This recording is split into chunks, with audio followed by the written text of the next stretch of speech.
Hi, and welcome to this special edition of SIGG'S on the 8th Grade Center on Demand Network, where it's all academic all the time. As you can see, this is quite an unorthodox version of SIGG'S where this is the first time we've ever done a Zoom video. So we ask that you're patient with us. This is the first time we've ever tried this, but we really wanted to make sure that, given these uncertain times, we're doing what we can to try to maintain a sense of normalcy and consistency, because we want to make sure that, your child receives the best possible education they can given these uncertain times. So we ask that you watch this video in its entirety. And again, be patient with us. This is the first time we've ever done this. So with this, Dr. SIGG'S, good to see you, sir. How you doing? Great. How are you? Good, good. So let's get right down to business. So we're going to try to provide parents as much information that we can at this time.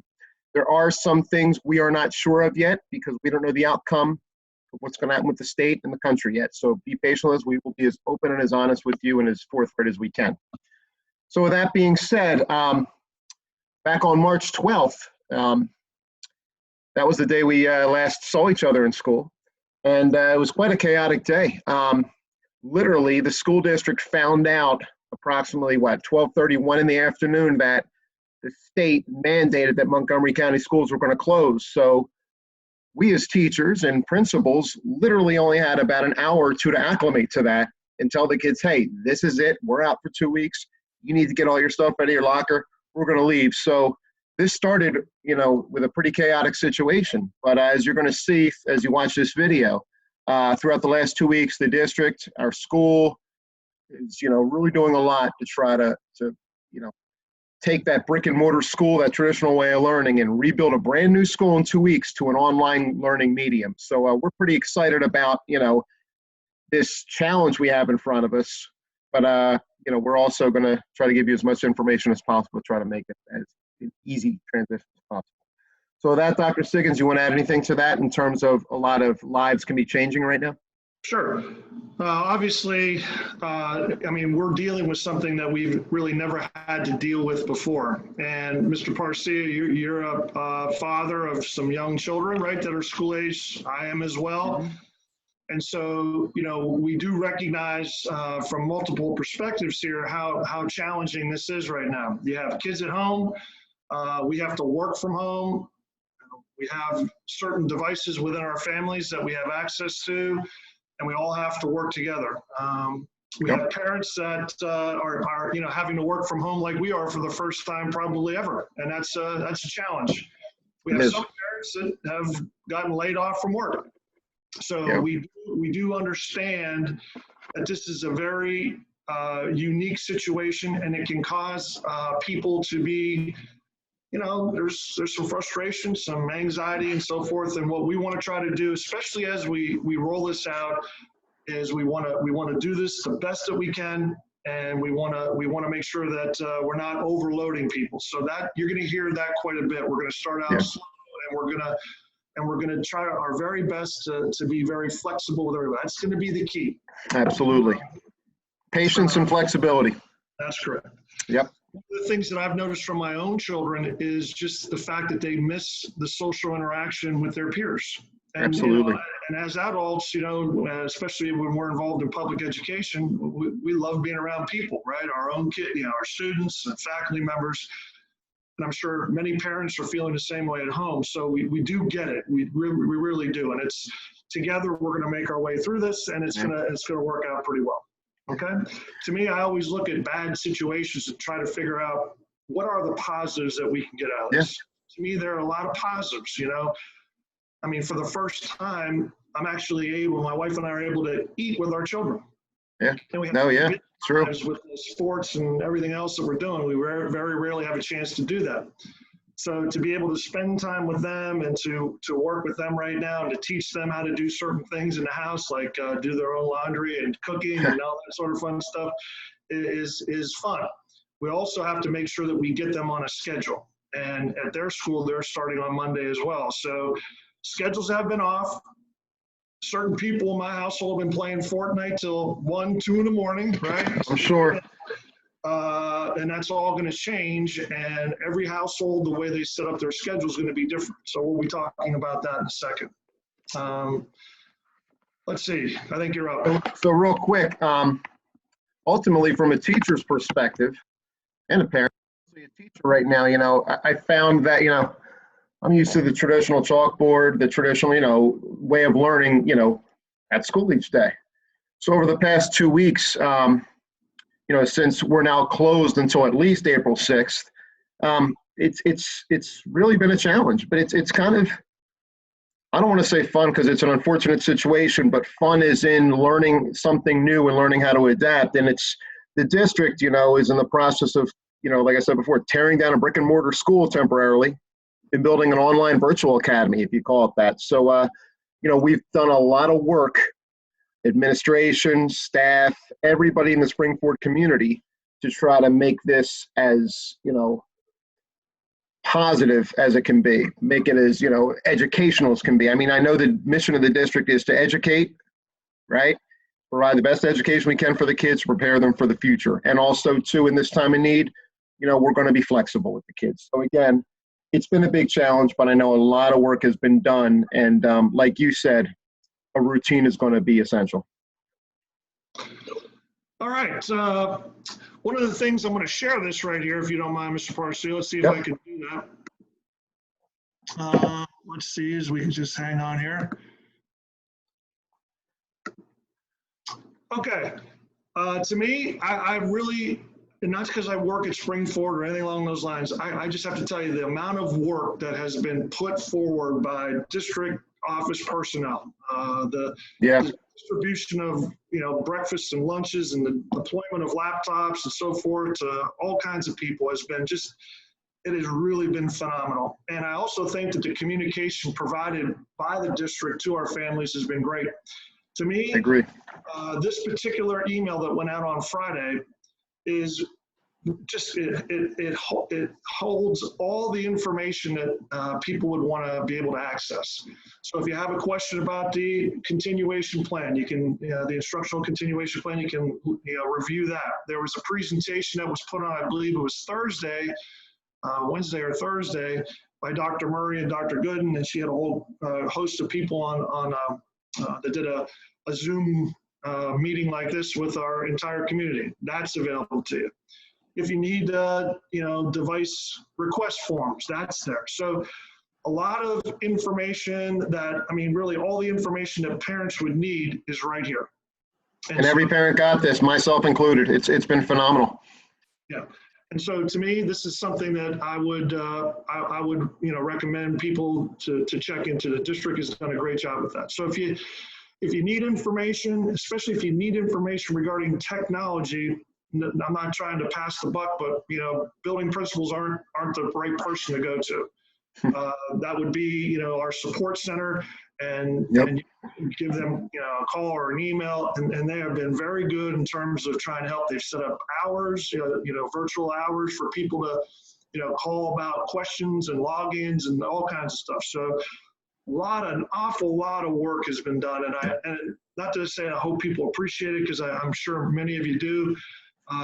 But I'm just very proud of our Springford community right now to be able to put this together. So to me, this email has everything that people need, and they're willing to help, and they're here to help. And so I hope you take advantage of that. And it's funny, based on all the stuff we've been seeing, once again, we were given 1 or 2 hours notice to vacate the buildings.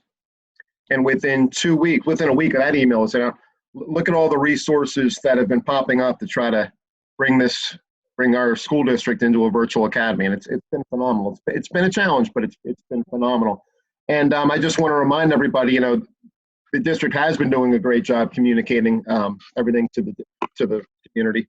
But please, if you are not receiving these emails, if you don't know what's going on, please contact the district and please get your Skyward email updated. Even as a teacher myself, I'm constantly sending emails through Skyward where I make one email, click on a class, and it goes to every parent. So please make sure your emails are updated. That's one thing you guys can do to help us. If we want to make this as beneficial for our kids, we just need you guys to make sure everything is updated. Okay. Why don't you go ahead and share that document that we had sent, that I sent you earlier. Okay, so we're going to talk about the school schedule right now, correct? Yep. Okay, I'm going to pop that up here right now, Dr. SIGG'S, and you can narrate through that. All right. Okay, here it comes. There you go. Right there? Yep. Okay. So what we wanted to do is to provide, instead of just simply talking about it, we're going to put something up there for you to see. And so the district decided late last week that starting on Monday, we're going to have mandatory, and it becomes mandatory. I mean, people have to do this, and they have to we'll be taking attendance and so forth. So it really begins on Monday. The district also decided late last week that that the end of the third marking period will take place on Tuesday, April 7th. Yes. So that gives us basically from March 30th to Tuesday, April 7th, 7 days of instruction to kind of close out that third marking period. Now, I'm just going to tell you what I've told all of our staff members. What we need to do during those 7 days is to go extremely slow. Okay, we're going to go slow because we're going to inevitably we're going to run into some issues where kids are going to have issues with technology and so forth. We understand that. It's new for our students. It's new for our staff members. So we're going to go real slow during that period of time. But the third marking period will conclude on April 7th. I put down there the start and end of the spring break period. There will be no assignments provided to students during that spring break. That was a couple of things that came up during the community meeting, if you will, with Dr. Murray. So during that time from April 8th to April 13th, there will be no assignments. There will be no online schooling taking place. So that is a district mandate or a statewide mandate? We're running with our normal published schedule at this particular Okay, keeping in mind a routine. Sounds good. Yep. So that's happening then. And then actually Tuesday, April 14th will begin the fourth marking period for everyone. Okay. Great. All right. So now what I'd like to do is this. So if you could just scroll down a little bit there. That's good right there. Yep. That's good. All right, so to close out our third marking period from March 30th through April 7th, what we want to do is to provide everybody with you can look at it right now and say, what are the classes that my kid has to be able to be involved with during this time, okay? And in spring for it, we normally run a 6-day schedule, okay? And so what we're doing right now, given what's happening, is we're simply going to change that. And so really what your students need to be prepared for, and this is new for them, is it's going to be if you will, a Monday, Wednesday, Friday format, and then a Tuesday, Thursday format because of some special area subjects that we provide, okay? And so from March 30th through April 7th, on Monday, Wednesday, and Friday, your children need to take care of their academics in English, math, science, social studies. And then if they have some kids have reading major, some kids have French 1 or Spanish 1. They have to do that on Monday, Wednesday, Friday. And then I put in red here the concept of reading minor. Normally reading minor meets 3 days out of a 6-day cycle, but we don't have 6-day cycles anymore. So on Monday, Wednesday, and Friday, they also need to go into their reading minor class as well, okay? So on those days, that's what they're gonna be doing. On Tuesday and Thursday, it's going to be virtually the same thing. They have to do their major classes, which is English, math, science, social studies, either reading major, French 1 or Spanish 1. And then instead of reading minor, they're going to be doing phys ed. Okay, so phys ed only is going to take place on Tuesdays and Thursdays. Reading minor is only going to be taking place Monday and Wednesday and Friday. Okay, what you will also notice here is that there are no special areas, art, FCS, music, or tech ed. Okay, so what we've decided to do, just because those are very much hands-on classes where they're doing, it's kind of hard to do certain things. What we decided to do is to close down the third marking period for art, FCS, music, and tech ed. So students will not have to deal with those classes until the start of the fourth marking period. Okay, so from March 30th through April 7th, this is your child's schedule for each day. So this would be something that you could use. Make sure they're doing each one of those on each of those days. Okay? Perfect. Sounds good. Very clear. I hope. Yeah. Need to scroll down? Yeah, okay, yep, just keep going. Let's get the new schedule, yep, Tell me when to stop. keep going. This is pretty cool that we're doing this. Okay, that's good. You good? All right, Okay. so now, once we get to the start of the fourth marking period, and the start of the fourth marking period will begin on April 14th, and that will continue to whenever the end of the school year has been determined. Okay, what I did was I put this together for you on Monday, Wednesday, Friday. They're going to have their English, Math, Science, Social Studies, once again, reading major, French one, or Spanish one. And now they're going to be also being required to take their special area class. So they have all been assigned a fourth marking period one. What makes it easier for us is because I don't know which one I took. Well, there's only 4, and we've already taken 3 of them. So the one that you have not taken yet is the one that you need to enroll in. So every day they're going to be doing either art, FCS, music, or tech ed, whichever they were signed up for the fourth marking period. And then once again, reading minor occurs only on Monday, Wednesday, Friday. And then Tuesday, Thursday, same thing, all their major classes, which with the addition of the special area because they meet every day. And then phys ed, once again, will just be a Tuesday, Thursday class. Okay. So ultimately, Dr. SIGG'S, we put in red right here the one difference between Monday, Wednesday, Friday, and Tuesday, Thursday. That's correct. The only reason that's red is so that people understand that you're not going to be taking reading minor every day because it's only 3 days out of a 6-day cycle anyways, and you're not taking phys ed every day because it's only 2 days out of a 6-day cycle. And so what we want to do is kind of keep that consistent with what we're doing. Excellent. Right now. Excellent. Okay. Right, any questions about that? No, I think it's very well thought out. I think that's a clear, definitive plan. I think it's very easily understandable, and I think this really provides good structure to have the students and families, get back into the routine of everything while also being fair as possible and as flexible at the same time. I think it's an outstanding plan. Okay. The other thing I'm sure people, students and parents are probably asking questions about is this. Well, what happens to what I was doing in the third marking period in terms of, maybe outstanding grades, or let's say like the Wednesday before we left that they were working on a project and it wasn't completed, or, something happened right before the very end. Okay. It's a good question.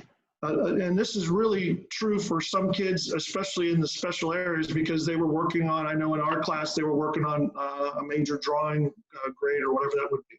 And so, we spent a lot of time talking about that, okay? And the way we've kind of come to the conclusion is this: if a student wants to turn something in, okay, during like that last week when it was, everything was kind of cut short, they just need to communicate with their teacher and turn that in. I know I spoke with the art teacher specifically, and if these kids take it seriously and they enjoy it and they're working on Absolutely. it. And if they want to, I'm thinking out loud here, and you and I were talking about this. If they want to take a picture of their, picture and forward it to them, they'll grade it. So if you have things that are outstanding like that you would like to get graded, just contact your teacher, through email and work through that. And as a teacher, we've been instructed, to hold kids accountable. But also, too, we have to be flexible and understand, varying situations with different families throughout this crisis. Right. And the other thing what will happen is this: during that last week, like I said, if things were happening and they weren't able to get it done, or they didn't finish it, they didn't work on it, what we've advised teachers to do is just they can mark students as exempt, for that particular grade.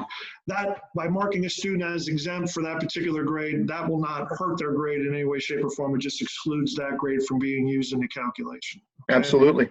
Now, what I will say is this: when I'm talking about this, what will happen is maybe what happens if, like in the first 2 weeks of the third marking period, my son or daughter didn't turn something in. Okay. Well, I mean, that was a long time ago. And so if that grade was determined to be, a 0 because it wasn't turned in, then that grade will remain a 0. We're Absolutely. We're really talking about the grades that occurred in the projects and tests or whatever that were assigned, that last week or two leading into the unforeseen break that we were kind of thrown at, if you will. Yeah. And I think that's a good balance between holding kids accountable, but also being flexible and fair. Yeah, we can't go back 7 weeks ago and now so not give you, no, there has to be a sense of accountability here. Absolutely. Yep. Mhm. Okay, so if you want to hit that screen again, Mr. Parsley, just to kind of we can then talk to people a little bit about what it should look like, if you will, as they get rolling. Okay. Right here under daily attendance? That would be good. Okay. All right, so starting tomorrow, as we had talked a little bit before, the state is requiring all schools to begin taking attendance. Okay, so we will be taking attendance. So the question becomes, well, how do we take attendance? Well, if you listen to Dr. Murray's presentation, the way that we're going to do that is in every class, every day of every class, one of the assignments is going to be what we call the question of the day. It'll be a very basic question that students have to answer. Okay, they don't have to get it correct; they just have to answer it. Okay? And, So I think you're there. yep, and basically, what that does by answering that question of the day, that will designate their attendance as being present for that particular class period. Okay. So each day they're going to be answering, 5, 6 questions of the day for each of their different subject areas. They have to do that. If they don't do it, they're going to get marked absent. Now, students do have until 11:59 p.m. every day to go into different classrooms and so forth. The unique characteristic of going to school online is we're not confined to an 8 to 3:30 type of situation for students.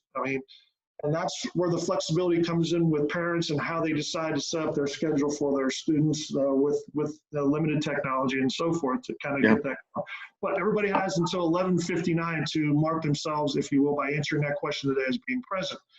Our teachers, amazingly enough, are not going to be awake at 11:59 or 12 o'clock to then tabulate the attendance for that day. And so what they will do is they will take attendance for the previous day and record that directly into Skyward on the following day. That'll be part of their routine as well. Okay. So, for example, for me as the teacher, when I get up, my class posts will be on like about 9 in the morning each morning to keep that routine. But before I post that around 8:30, 8:45 in the morning, I'm going to go through the previous day questions, answers, and write down who was absent or who didn't answer the question. And then I'm going to go post the attendance before I do that post. So I'm looking at posting attendance for Monday on Tuesday morning between 8:30 and 9. That's going to be the routine I'm going to try to get into. That is correct. Mm-hmm. And when teachers then on Friday, teachers will post their attendance Monday. So, and basically attendance is simply going to be driven by them answering the question. So like right now, one of the biggest things you need to get from our conversation today is that student or that question of the day, you need to make sure you're answering it. Okay, that's going to be a big deal there. Okay. Yep. All right. Sounds good to me. Great. All right. Basically, I've also included a little bit about daily instruction and assignments.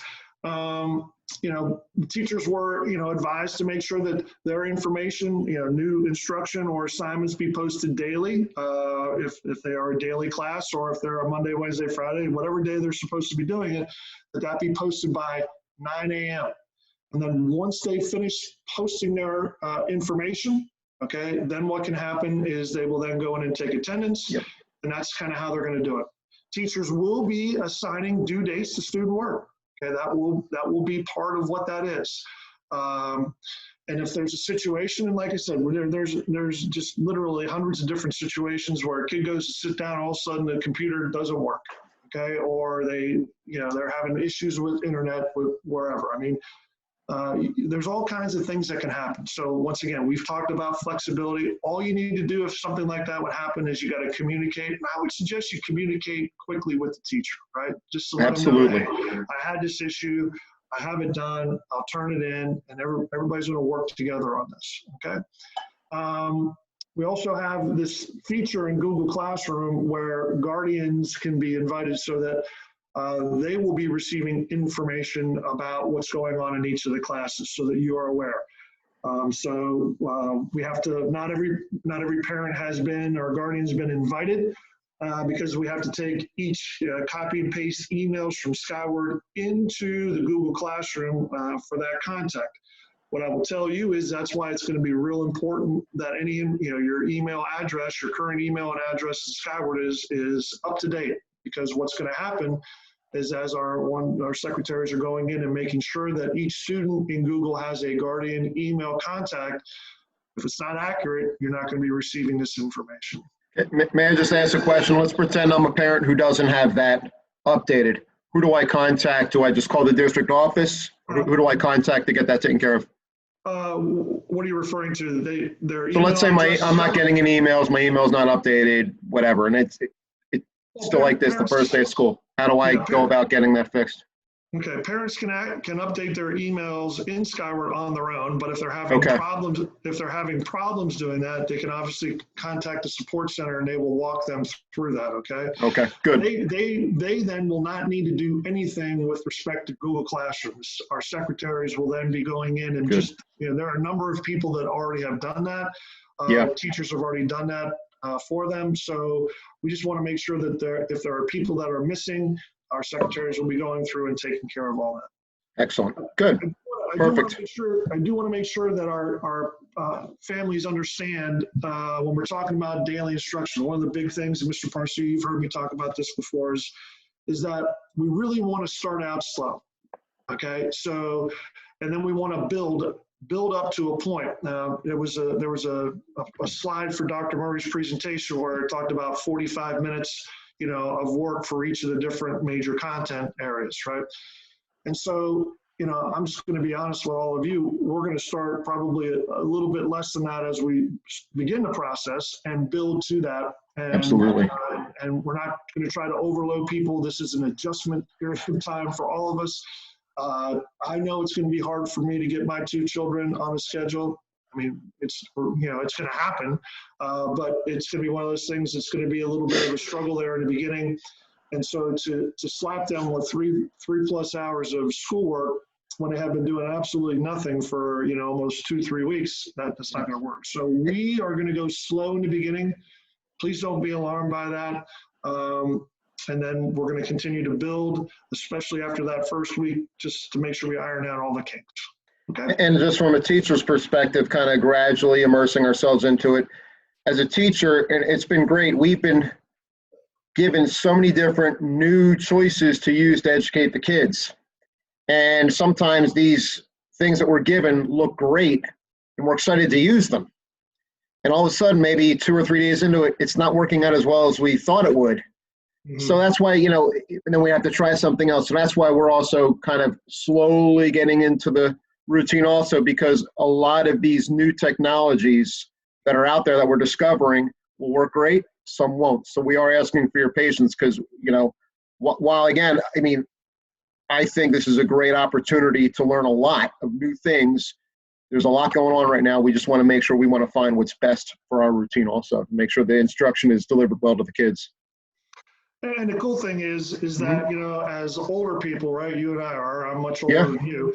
It's harder. It's been harder for us, right? Because, we're pretty tech savvy, but our students are really tech savvy. So for them, most of them will be able to, figure things out fairly quickly. So, we just have to kind of play this by ear in the beginning. And then as everybody gets more and more comfortable and we kind of get a handle on where we are, where they are, and how we can make this work to the best of our ability, then we'll start elevating expectations. But that first week, I just want everybody just to relax and we want to make sure we get through that. Good. All right. Last thing I want to talk about here, Mr. Parsley, is the school district is looking at purchasing the concept of Zoom rooms, right? And what we've told our teachers is they're not to be using any personal Zoom rooms with students. Okay, obviously there are liabilities associated with that. So, that is something that's going to be happening. Hey, listen, I get it. The beauty of an education is when you have a teacher in front of a student working directly with that person. And when it's kind of a one-way type of situation right now where they'll be providing videos or Nearpods or whatever it is they're going to be using, that back and forth, that immediate back and forth really isn't always going to be the way we want it to be. So we do recognize that. Zoom actually is pretty cool. It's a really user-friendly platform. And they were really generous by, getting into school districts and so forth. But when we're trying to set these things up with all the different schools and school districts across the country trying to access Zoom, you're gonna have to kind of wait in line until this gets set up for us. But once it does, there'll be more information coming out about that. And obviously, we're going to have some clear guidelines for student participation in Zoom. Absolutely. Right? And, that'll be a whole other set of issues that we'll be communicating with people. Great. All right. And finally, Dr. SIGG'S, I know some parents, there's a lot of activities that occur towards the end of the year. And you can elaborate on this, but they involve National Junior Honor Society, the school dance, the class trip. These are traditions we've been doing ever since we started, 15, 18 some years ago. And kids get excited for this. But given these uncertain situations, do you have an update on the status of those activities? Well, it's funny you would say that, because right now the interesting part is we don't know how that's going to work itself out. So for National Junior Honor Society is a little bit easier in the sense that, we're going to end the third marking period, then we're going to take a look at the grades. We had kids that were doing service hours and they're going to have to turn that in, but, given the fact that they're not supposed to be going anywhere, right, you're not going to be able to get signatures. So, once again, that's all something that we are going to work through and work together. And if the school closure would continue on and, continue on towards the end of the year, that presents a problem of ceremony and how you go about doing that. And the reality is that, we have kids that are athletes are not being denied or being denied the opportunity to play right now. And so that's sad for them. I feel horrible for all the 12th graders that are, oh my gosh, their senior year. So they were a great class. Yep. And so you have all these bad things that are happening. So what we'll, as we work our way through and we get more information, a better understanding of how long this is going to be, that will kind of guide us, and we'll try to do the right thing by kids. So absolutely. That will be the goal. That will be the goal. All right. No update if that's okay. If that answers your question. Yeah, and again, we don't know what's going to happen next week with this virus. I mean, nobody knows anything. So in terms of the future. All right, so that'll be it. We hope you found this video to be as informative as possible. Again, we really try to emphasize in this video the information that we can currently control right now. Okay, there's a lot of other factors we don't know of yet. So we hope that we provided you enough information.